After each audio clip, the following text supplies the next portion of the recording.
નમસ્કાર, આપ જોઈ રહ્યા છો વડોદરા લાઈવ 24/7. હવે જોઈએ અગત્યના સમાચાર. વડોદરાના ખાસવાડી સ્મશાનની બેદરકારી બદલ કોન્ટ્રાક્ટરોને બ્લેકલિસ્ટ કરવા સામાજિક કાર્યકર દ્વારા માંગ.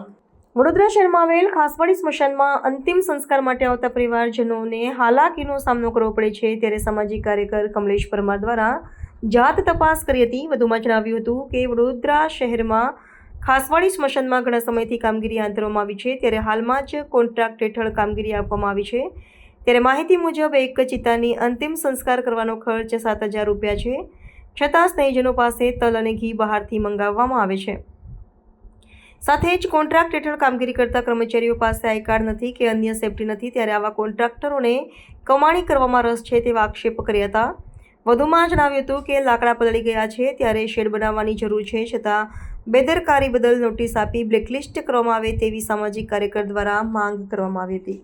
વડોદરા શહેરમાં આવેલ ખાસવાડી સ્મશાન આજે હાલમાં જે કોન્ટ્રાક્ટ હેઠળ કામગીરી થઈ રહી છે અને કોન્ટ્રાક્ટ હેઠળ જે ચિતાઓ સળગાવવામાં આવી રહી છે, પરંતુ ક્યાંક ને ક્યાંક લાગી રહ્યું છે કે 7,000 જેટલી માતબર રકમ ખર્ચવા છતાં પણ જે નાગરિકો અહીંયા ગાડી પોતાના સ્વજનોની અંતિમ વિધિ માટે આવતા હોય છે, ત્યારે પોતે જ્યારે અહીંયા ગાડી ઘી લાવવું પડે છે, તલ લાવવું પડે છે. એટલે કહેવાનો મતલબ કે જે હાલમાં કમોસમી વરસાદ પડ્યો છે, ત્યારે તમે જોઈ શકો છો કે અહીંયા ગાડી પુષ્કળ પ્રમાણમાં લાકડા હતા, એ લાકડા તમામ ભીજાઈ ગયા છે. એટલે કહેવાનો મતલબ કે કોન્ટ્રાક્ટર લાખો ને કરોડો રૂપિયાનો જ્યારે કોન્ટ્રાક્ટ આપ્યો હોય તો પોતાની એક જવાબદારીમાં આવતી હોય છે. અને આ શેડ બનાવવાની એમની જરૂર હતી, કારણ કે જે તે સમય પર જલારામ ટ્રસ્ટ સેવા આપી રહ્યું હતું, ત્યારે પણ જે કહેવાય છે કે અહીંયા ગાડી શેડ માટે અમે અવારનવાર તંત્રને રજૂઆત કરી છે, લેખિતમાં મૌખિકમાં રજૂઆત કરી છે, પરંતુ ક્યાંક ને ક્યાંક લાગી રહ્યું છે કે તંત્ર આંખ આડા કાન કરી રહ્યું છે. ત્યારે હાલમાં જે કોન્ટ્રાક્ટ હેઠળ કામગીરી કરી રહ્યા છે, એ કોન્ટ્રાક્ટરોના જે કહેવાય છે કે કર્મચારીઓ પાસે કોઈપણ જાતનું આઈ કાર્ડ પણ નથી, સાથે સાથે જે કર્મચારીઓ છે એમની પાસે કોઈ ટી શર્ટ નથી. એટલે આટલી બધી મોટી સંખ્યાની અંદર જ્યારે પોતે અહીંયા ગાડી કર્મચારીનો ખોરવાની પણ તકલીફ પડતી હોય છે. એટલે ખાસ કરીને આ જે લાલિયાવાડી ચાલી રહી છે, બેદરકારી છે,